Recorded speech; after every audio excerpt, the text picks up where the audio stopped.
हाँ जी नाज़रीन, हिन वक्त असां मौजूद आहियूं गड़ीखेरो जे कलम धणियुनि सां जेकी जेकाबाद प्रेस क्लब के ड्राइण लाइ सरापा एहतजाज आहिनि।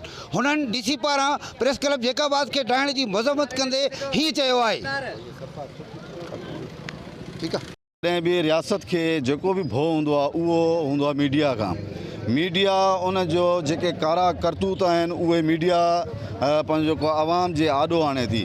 इन जे करे ही रियासत जेको आहे सो मीडिया खां ख़ौफ़ज़दा आहे।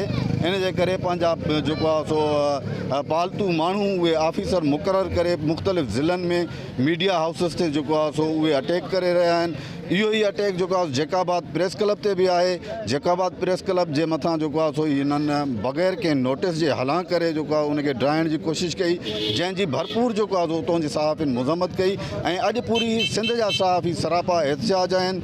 असांजो इहो मुतालबो आहे त अहिड़े जेको आहे सो DC खे हटाए करे फौरी तौर ते जेको आहे सो उनखे महकमे मां बरतरफ़ कयो वञे। इंतहाई मज़म्मत जो अमल है प्रेस क्लब के ड्राइण जेको प्रेस क्लब आम माण्हुनि आम शहरनि ऐं ग़रीब मज़लूम माण्हुनि जो जेको आवाज़ उथारण जो हिकिड़ो ज़रियो आहे उहो जेको बंदि करण जी साज़िश कई पई वञे।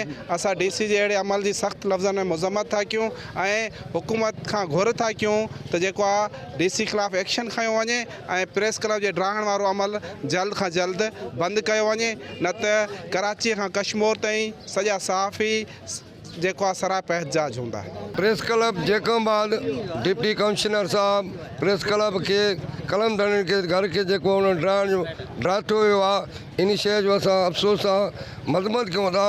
डिप्टी साहब कमिश्नर साहब के ख़बर आहे तो प्रेस क्लब मदरसा मस्जिद इमाम बारगाह उन्हनि खे हुकूमत पाकिस्तान तरफ़ां चयल आहे त इन्हनि खे जेको आहे उन्हनि खे हथु न हयो वञे। ॼाणी वाणी डिप्टी कमिश्नर जेकमाबाद इहो प्रेस क्लब खे ड्रातो, इन शइ जो तमामु अफ़सोस इज़हार कयो वञे थो। अला कमनि खे अपील कयूं था वज़ीर आज़म वज़ीर आला सिंध गवर्नर सिंध ऐं चीफ सेक्रेटरी खे त अहिड़े डिप्टी कमिश्नर जो जेको आहे उन्हनि खे रोकियो वञे त प्रेस क्लब में इहे शयूं ॿीहर जीअं न थियनि।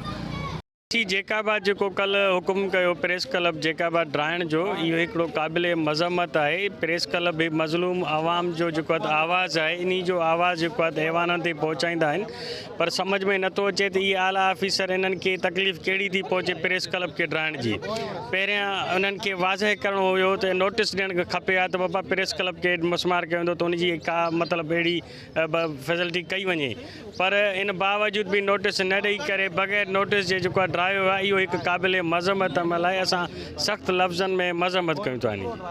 हाँ जी नाज़रीन, ही आहिनि गड़ीखेरो जा सहाफ़ी, उहे कलम धणी जेकी हितां जे मसइलनि खे आला ऐवाननि ताईं पहुचाईंदा आहिनि।